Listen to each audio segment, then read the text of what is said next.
मन बिना देखे नहीं मानेगा, निषेध में आकर्षण हुआ करता है। जितना मना करोगे, ये पहले के समय जब दुल्हन बन के आती थी ना, इतना बड़ा घूंघट रहता था, पूरा गांव घूंघट उठा के देखता था। फ्री में नहीं, नोट दिए जाते थे, लिफाफे दिए जाते थे। और जिस दिन से घूंघट हटा है ना, कोई उन्हें देखने को तैयार नहीं हुआ करता है। ध्यान, घूंघट में आकर्षण था, बड़ा अट्रैक्शन था, पूरा गांव देखता था। अब काय का घूंघट, काय का घूंघट, विचार करिए। अब तो ससुर जी को शर्म लगे तो वही रुमाल डाल दे। ध्यान रखें, घूंघट खत्म हो गया। इसलिए तो झगड़े ज्यादा हो गए।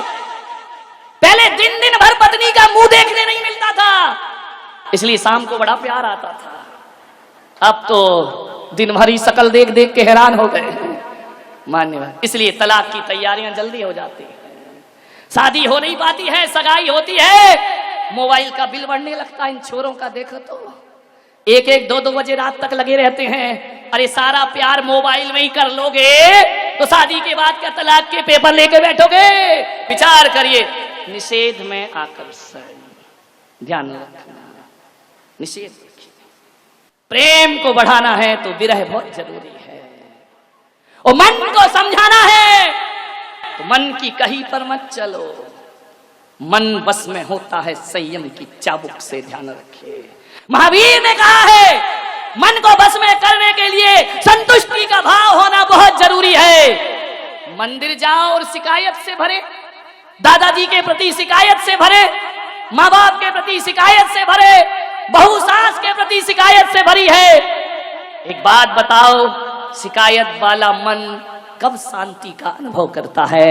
अरे अहो भाग्य से बहो, मंदिर जाओ और कहना, भगवान मेरी औकात से ज्यादा तूने प्रदान किया है, मैं तुझे धन्यवाद देने के लिए आया हूं।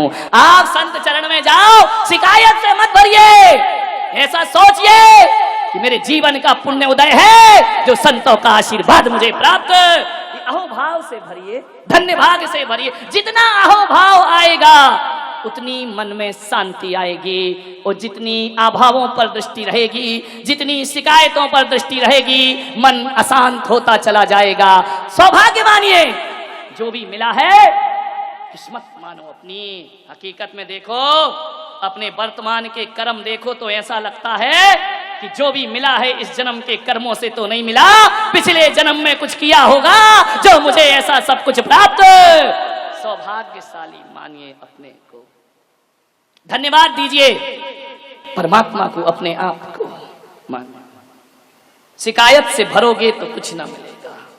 एक बात याद रखना, खतरनाक ना वाणी होती है, ना आंखें होती हैं, ना खतरनाक इंद्रियां हुआ करती हैं।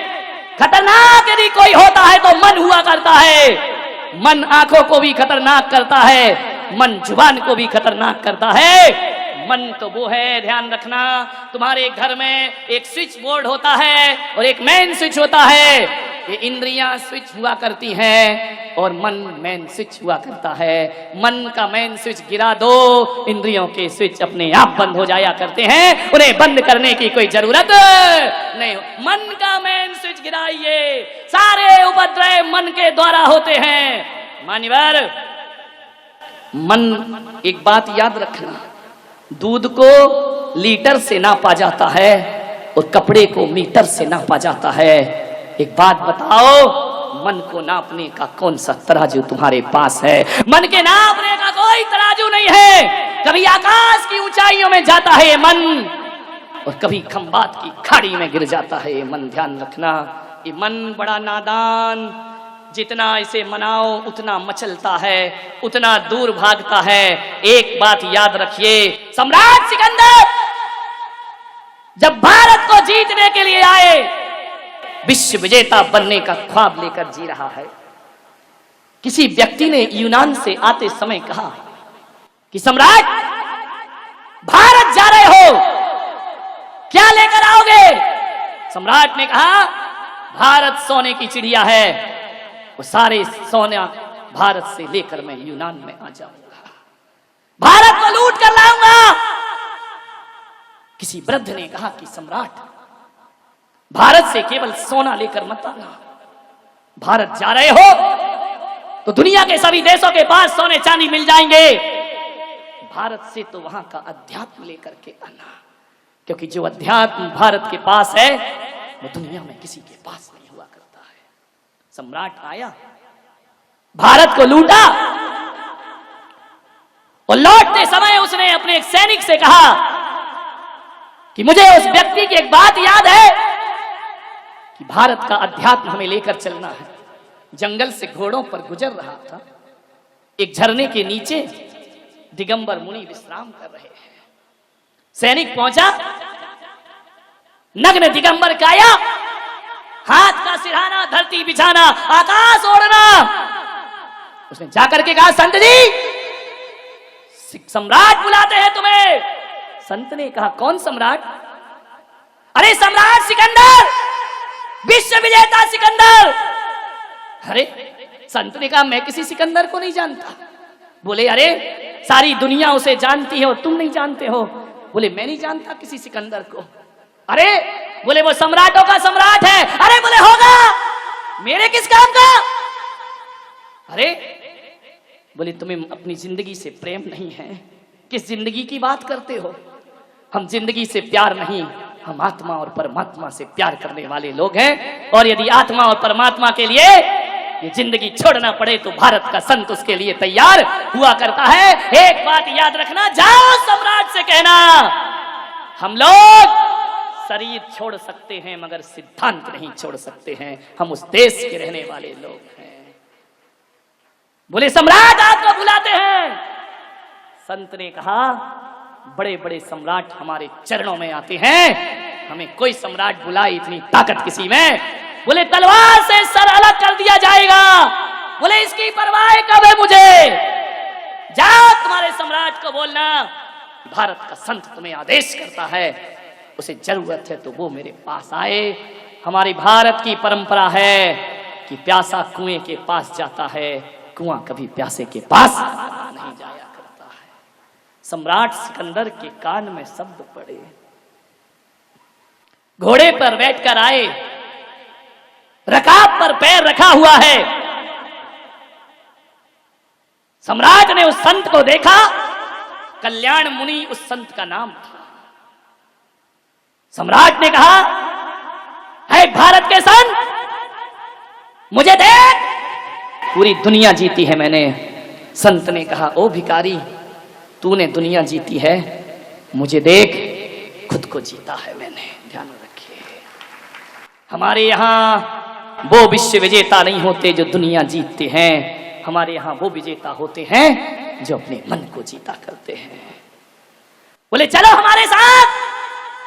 संत ने कहा, साइड हट, ऐसा सम्राट है तू, आकाश की फ्री में दी हुई धूप भी ले रहा है, तुझसे बड़ा भिखारी दुनिया में कौन होगा? सम्राट को चोट लगी, घोड़े से नीचे उतरा। बड़े बड़े दुश्मन मैंने देखे, मगर ऐसा ना देखा जो दिल पर चोट कर रहा है। उसने कहा कि संत जी, मेरे एक वृद्ध ने कहा है कि भारत से जब लौटो तो अध्यात्म लेकर के लौटना, मैं तुम्हें अपने देश ले जाना चाहता हूं। संत ने कहा, जानता है अध्यात्म क्या होता है? जरा एक बात बता सिकंदर, ये जो सारी दुनिया में लूट खसोट कर रहा है तू, ये सारी दुनिया को जो जीत रहा है, बोल इसके बाद तू क्या करेगा? बोले, मैं पूरे विश्व को जीत लूंगा। सम्राट जरा ये बता, तू करेगा क्या उसके बाद? बोले, उसके बाद शांति से रहूंगा, शांति से जीऊंगा, शांति से खाऊंगा, शांति से पीऊंगा, पूरी दुनिया पर हुकूमत करूंगा। संत ने कहा, पागल, इतने से के लिए इतना बवंडर? बोले, क्या मतलब? बोले, शांति से जीने के लिए इतनी बड़ी अशांति क्यों करता है? बोले, समझ नहीं पाया मैं। बोले, पागल, शांति के लिए दुनिया नहीं जीती जाती, शांति के लिए तो खुद को जीता जाता है, मन को जीता जाता है। अरे सारी दुनिया जीत कर भी तू शांति नहीं पा सकेगा। आ मेरे पास बैठ और सारी दुनिया को ठुकरा के आत्मा की शांति को प्राप्त कर। एक बात याद रखना ग्वालियर वालों, तुम सोचते हो कि एक मकान बन जाएगा तो शांति मिलेगी, बीबी आएगी तो शांति मिलेगी, बच्चे होंगे तो शांति मिलेगी, दौलत कमाऊंगा तो शांति मिलेगी। सब कुछ तो करके देख लिया, मरते दम तक भी शांति ना मिली। मंदिर की शांति धाराओं ने भी शांति ना दी, शांति विधान ने भी अशांत ही बना करके रखा। मैं आपसे मेरा निवेदन है, एक बात गांठ बांध लीजिए कि शांति साधनों से नहीं मिला करती है, शांति तो परमात्मा की साधना से प्राप्त हुआ करती है। ध्यान रखिए, साधना चाहिए, साधनों से कभी शांति मिली है क्या? कहते हैं कि सम्राट सिकंदर कल्याण मुनि को यूनान ले गया जहाज के रास्ते से, और जब सम्राट सिकंदर दुनिया से गया, डॉक्टर आए, हकीम आए, वैद्य आए, सब घेर कर बैठे हैं।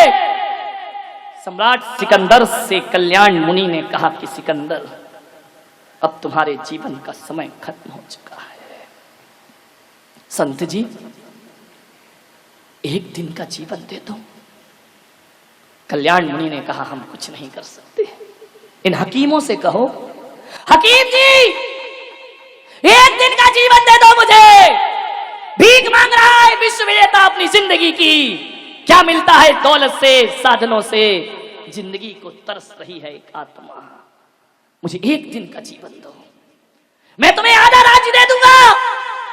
हकीम ने सिर झुकाया कि नहीं, हम असमर्थ हैं, हमें क्षमा करें सम्राट। डॉक्टर और वैद्य से कहा, मैं तुम्हें पूरा राज्य दे दूंगा, तुम मुझे एक दिन का जीवन दे दो। वैद्य ने कहा, एक दिन तो बहुत बड़ी बात है सम्राट, हम तुम्हें 1 घंटे की सांसें भी नहीं दे सकते हैं, 1 मिनट की सांस भी हम तुम्हें प्रदान नहीं कर सकते हैं, कोई मुझे जीवन नहीं दे सकता है, तो फिर मैंने ये दुनिया क्यों जीती है? क्यों तलवार की धार से हजारों का बेगुनाहों का खून बहाया? आज सम्राट को पता चलता है, वह इतना कहता है, फिर एक काम करो, जीवन नहीं दे सकते कोई बात नहीं, एक काम कर देना कि सम्राट तो मरते समय समझ रहा है, ये दुनिया जीते जी समझ जाए, जब मेरा जनाजा उठे मेरे दोनों हाथ ताबूत से बाहर निकाल देना। बोले इससे क्या होगा? बोले ताकि ये दुनिया समझ ले, जान ले कि आया था जब सिकंदर हौसले तो वाली थे, और जब गया था दुनिया से दोनों हाथ खाली थे। किस लिए जीवन आसान थे हमारा? सामान 100 बरस का, पल की खबर नहीं, मन की शांति को भंग कर दिया। मान्यवर, एक संत किसी गृहस्थ के घर रात रुका, काले कपड़े पहना था। गृहस्थ ने पूछा, मैंने भगवा संत तो देखे हैं, पीतांबर संत देखे हैं, श्वेत वस्त्र वाले संत देखे हैं, निर्वस्त्र संत देखे हैं, तू कैसा काले कपड़े पहन करके घूम रहा है? उसने कहा, ये मेरे शोक के कपड़े हैं। बोले किस बात का शोक है संत को? बोले मेरे क्रोध मान माया का अंत हो गया है, उसका मातम मनाते घूम रहा हूं मैं। बोले क्रोध मान माया का अंत हो गया? बोले हां, उसके मातम में मैंने ये मातमी कपड़े पहने हैं। तो गृहस्थ ने कहा अपने नौकर को, इस संत को धक्के मारो और बाहर निकाल दो, इसे अपमानित करके बाहर करिए। नौकर ने धक्के मारे, बाहर निकाला गया। संत ने कहा वापिस आ जाओ, गृहस्थ ने कहा वापिस आओ, फिर लौट कर आ गया। जैसे ही आया, नौकर से कहा फिर धक्के मारो। कहते हैं 10 बार धक्के मारे, 10 बार बुलाया, संत फिर आया, फिर गया, फिर आया, फिर गया। सदग्रस्त ने कहा कि अब मैं कह सकता हूं कि तेरे क्रोध मान माया का अंत हो चुका है, तू महान संत है। मालूम है उसने क्या कहा? तूने 10 बार बुलाया, अंदर बुलाया, बाहर भेजा, और मैं आ गया, मुझे गुस्सा नहीं आया, ये मैंने क्रोध जीता है। और तू कह रहा है महान संत हैं, तो मैं कोई महान संत नहीं हूं। अरे एक कुत्ते को भी 10 बार मारो और रोटी दिखाओ तो फिर जाता है और फिर लौट करके आ जाता है, फिर जाता है फिर लौट करके आ जाता है। अरे मैं बार बार आ गया तो कोई बड़ा काम नहीं किया, ये काम तो एक कुत्ता भी अपने जीवन में कर लिया करता है। इसमें कौन सा बड़ा काम कर दिया, इसमें कौन सा महान जीवन हो गया मेरा। मान्यवर, कुत्ते को दुत्कारो तो भागता है और कुत्ते को पुचकारो तो पास में आ जा। ऐसा ही मेरा जीवन है। तुमने धक्के मारे तो मैं चला गया और तुमने प्यार से बुलाया तो मैं लौट करके वापिस। ये होती है जीवन की शांति। मान्यवर, संत तुकाराम की पत्नी बड़ी झगड़ालू, इतनी झगड़ालू कि जब वो खाने को बैठे तो थाली फेंक दे उनके ऊपर। तुकाराम कुछ नहीं, चुपचाप शांति से भोजन करते जाएं। एक दिन इतनी गुस्से में आई कि ठंडी के दिनों में उस पत्नी ने मटके का ठंडा पानी तुकाराम की सिर से डाल दिया। तुकाराम ने कहा, अभी तक तो मैं समझता था कि मेरी पत्नी ज्वालाबाई है, आज पता चला कि ये शांतिबाई भी बना करती है। ध्यान रखिए मान्यवर, बहुत कठिन काम है, प्रयास करें। एक व्यक्ति मेरे पास आया, बोले महाराज मैं सन्यास लेना चाहता हूं। तो मैंने कहा देर किस बात की है, अब तू सोच क्या रहा है, इतने अच्छे भाव बने हैं, चल साथ में। बोले महाराज जब तक प्रवचन सुनो लगता है सब छोड़ो। तो मैंने कहा बस उसी दिन छोड़ दे। बोले मन तो बहुत है कि मैं सन्यास ले लूं। तो मैंने कहा ले क्यों नहीं रहा है, मन को देखो कितना चंचल है। बोले महाराज आज जब मैं घर से आ रहा था, पत्नी ने 3 बार हाथ पकड़ा, तुम सन्यास मत ले लेना, मैं मना कर रही हूं तुमको, महाराज के पास खूब जाओ लेकिन महाराज के साथ मत जाओ, ध्यान रखना। बोले महाराज मेरी इच्छा बहुत है, पत्नी राजी नहीं है, वो रोकती है। और एक दिन आपने अपने प्रवचन में कहा था कि किसी का दिल दुखाना पाप है, तो किसी से बड़ी तो मेरी पत्नी है। ये सोच करके मैं नहीं ले पा रहा हूं कि मैं उसका दिल कैसे दुखाऊं, क्योंकि आपने कहा दिल दुखाना हिंसा है, दिल दुखाना पाप है, मैं ऐसा पाप कैसे कमा सकता हूं, लेकिन मन बहुत है। वाह रे बेईमान आदमी। मैंने कहा सन्यास तो रख तू एक तरफ, सन्यास की बातें तो अपन बाद में करेंगे, जरा एक बात बता, तेरी पत्नी और कौन कौन सी बातों से राजी नहीं होती है? सन्यास से तो राजी नहीं है, चल मैं मानता हूं, और कौन सी बातें हैं जिनसे तेरी पत्नी खिलाफ है? बोले ऐसी तो कई बातें हैं। मैंने कहा फिर भी? बोले वो कहती है सिगरेट मत पियो, वो कहती है फिल्म देखने मत जाओ, वो कहती है दिन भर किताबें मत पढ़ो, वो कहती है यार दोस्तों के साथ ज्यादा देर रात तक वापस ना लौटो। तो मैंने कहा बोल तेरी सिगरेट छूट गई? बोले नहीं छूटती नहीं, बहुत कोशिश करता हूं। तो मैंने कहा पागल तू उसका दिल दुखा रहा है, हिंसा का क्या होगा, बोल पाप लगेगा या नहीं लगेगा? सन्यास लेने में उसका दिल दुखेगा, सिगरेट पीकर दिल दुखाए जा रहा, सिगरेट फूंके जा रहा है। अरे उस समय तो सोच हिंसा लग रही है, पाप हो रहा है। बोल झूठ बोलने को पत्नी मना करती है। मैंने कहा झूठ बोलना छोड़ दिया? बोले नहीं छोड़ा। तो मैंने कहा पागल पत्नी तो कई चीजों को मना करती है, लेकिन तेरी समझ में एक सन्यासी आया कि उसने मना किया और मैं ले लूंगा तो दिल दुखेगा। अरे सिगरेट में भी दिल दुखता है, तू जो आवारा गर्दी करता है। विचार ये मन की चालाकियां तो देखो, कैसे सन्मार्ग से बचाता है अपने आप को। मैंने कहा केवल सन्यास का दुख नहीं देना चाहता तू, बाकी सारे दुख उसके हवाले तूने कर रखे हैं। अरे सोच तो विचार तो कर, मन बड़ा चंचल है, सन्मार्ग से पीछे जाता है, सन्मार्ग से घसीटता है हमें। कितने तर्क निकाल लेता है मन, विचार करिए। महाराज मुझे आपसे बात कहना तो नहीं चाहिए, फिर भी कह रहा हूं, बुरा मत मानना। बात तेरे के मानूंगा तो मानूंगा, तू बोल दे जो बोल रहा है। मैं उसी समय समझ जाता हूं कि तू तो बुरा ही मानने वाली बात बोल रहा होगा, तब तो कह रहा बुरा मत मान। ये बड़े चापलूस लोग होते हैं, ध्यान रखिए। मान्यवर आओ मन की शांति की तलाश करें। छोटे से सूत्र दे रहा हूं, आओ मन को कैसे जीते। पत्नी किसे बुरी लगती है? पत्नी बुरी नहीं लगती। पत्नी जो अशांति फैलाती है वो अशांति बुरी लगा करती है। बच्चे किसे बुरे लगते हैं?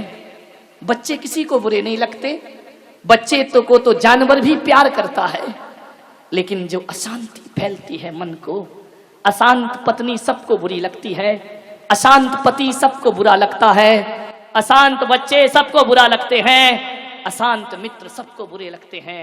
आपसे एक ही निवेदन है, आओ शांति को अपने जीवन का सिंदूर बनाएं, शांति को अपने माथे का सौभाग्य बनाएं। कैसे बनेगा माथे का सौभाग्य? शांति। अरे सोने के कंगन पहन पाओ या ना पहन पाओ, शांति के कंगन रोज पहनना चाहिए। सोने के कंगनों से वो सुकून नहीं मिलेगा जो शांति की चूड़ियों से सुकून मिला करता है। शांति की साड़ी पहनो, शांति का भोजन करो, शांति का पानी पियो। शांति से मतलब किसी की पत्नी का नाम मत लगा लेना है? नहीं तो गड़बड़ लेने के देने पड़ जाएंगे कि शांति को बुलाओ, तभी भोजन होगा, तभी पानी होगा। मन की शांति। अपने घर में एक शांति का बगीचा लगाओ जिसमें शांति के फूल खिलते हो, शांति का उपवन हो। ऐसा मकान बनाओ जिसकी छत शांति से ढली हो, ऐसा दीवार बनाओ शांति से शांति की ईंटों को जोड़ करके दीवार बनाई गई हो। मान्यवर, हर जगह शांति, शांति की सीमेंट का अनुभव करो।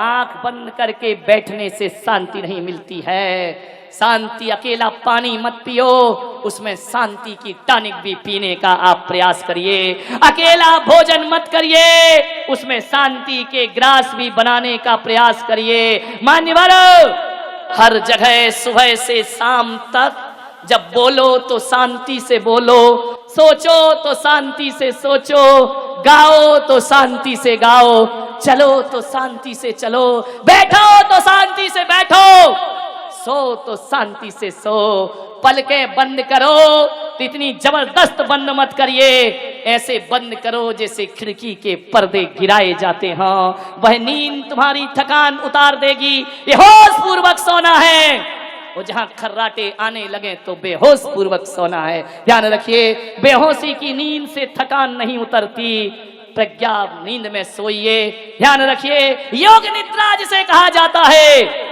पलकें बंद करो और ऐसा लगे कि शांति के वन में मेरा प्रवेश हो चुका है। सांसें ऐसे लो, बड़ी शांति के साथ सांसों को लेने का प्रयास करिए।